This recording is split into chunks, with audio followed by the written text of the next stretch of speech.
Carl. Stop it. I just realized both of those names are Shirley's kids. Okay, Sam.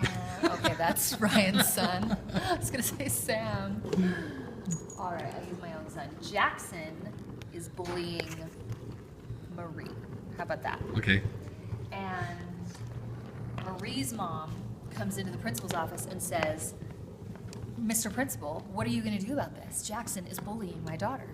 And the principal, not having any idea what to do, because principals are not trained on how to deal with trauma, they are not trained on how to deal with bullying, and they are not trained on alternatives to suspension. They're only trained on suspension and detention and punishment and any other punitive measure. That's what they're trained on. So they don't really know what to do.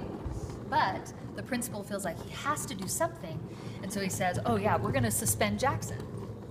So Marie's mom she's pacified by that, and she says, okay, fine, it feels like justice. But what happens? Jackson goes home and he plays Xbox for 2 days. He eats, he sleeps, and then he goes back to school, and now he's 2 days behind in his classes. And so now he's even more frustrated, which makes him act out even more and bully even more. Maybe other people, not Marie, but someone else. So did suspension teach him anything? No. So restorative justice is amazing. So instead of kicking a kid out, you bring him in. And you say, Jackson, let's sit down with you and Marie, and we're gonna have a restorative justice session.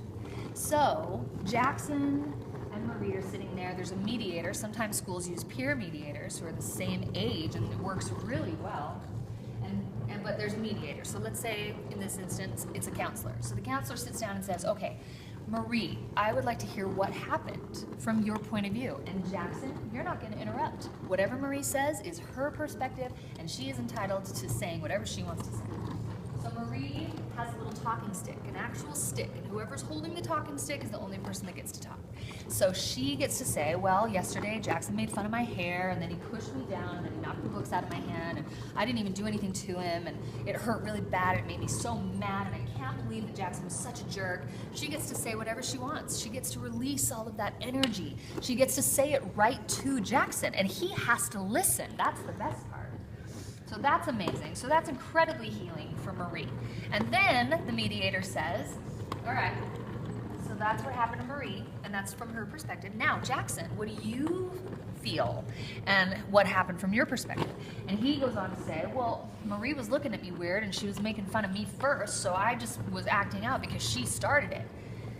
And it really hurt. It was so frustrating. And my dad yelled at me yesterday, and he hit me, and I was really frustrated about it. So I guess I kind of took that out on Marie, and I feel really bad now, so I'm not going to do that again. So Jackson gets to release that energy. He gets to talk about it. He gets to push it out there. And he gets to say it right in front of Marie, so he feels better about himself. He really does. Because it's very healing. It's restorative, right? And then the mediator says, okay, so that's what happened. You guys just got to communicate what happened. Now, we're going to prevent future harm. So both of you, you're going to come up with a plan of how this is not going to happen again. So how can we do this? And then she shuts her mouth, and she lets Jackson and Marie totally come up with their own plan to create no more tension between them. And then they even sign a contract. They can't. Not everybody does, but some people do. They sign a contract that says, we're not going to really talk to each other anymore because we kind of trigger each other, and then we're just going to go our separate ways.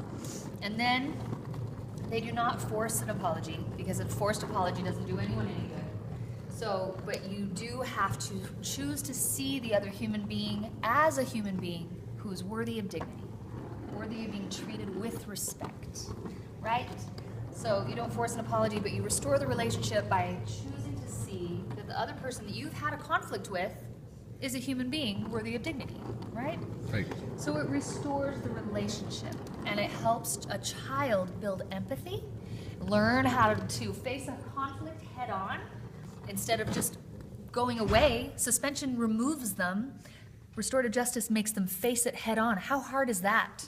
How hard is it to face someone you've had a conflict with head on, looking them in the eye, saying, this hurt me, right? They use this in prisons with rapists and murderers. Oh my gosh.